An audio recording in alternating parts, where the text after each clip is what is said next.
The natural innate role that we as men play in all phases of life, but especially through grief, is trying to be the rock, trying to be the supporter for our family, and in this case, particularly for our living children and for our wife.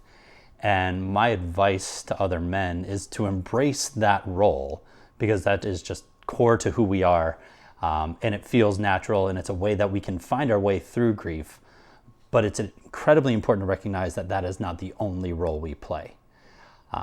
What I've learned, this is through learned experience, not through any expertise, is that when I found myself just trying to be that rock and trying to be positive and keep the family moving forward, what I was doing was just suppressing my own grief.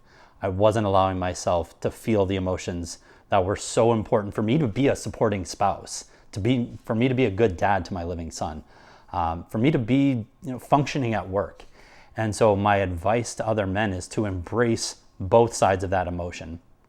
Communication with your wife or spouse through grief is priority number one, and frankly, the biggest determining factor of how well people are going to go through this grief process. The statistics for divorce after grief are astronomical, and it's highly tied to the fact that a lot of times when they go through this, men and women, married couples just find themselves down different grief paths. It is unrealistic for us to think that as men and women, we experience the world differently. We think differently. Everything that we do as men and women are just fundamentally different, right? That's a core concept. So to think that we would grieve similarly, especially through one of the most traumatic experiences of our life, of losing a child, it's just an unrealistic expectation. And so through our podcast and other conversations that I've had, really talking to men and women about recognizing that gap and that barrier, that men, it is unrealistic for you to think that your wife is going to want to grieve like you do.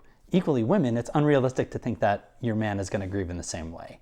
So those open lines of communication, that willingness to lean in and be vulnerable, but having that understanding of when you can really support your spouse and when you need to be supported, I think is maybe not the most innate and the most natural emotion for us as men, but it's one of the most healing emotions that I found through my own experience.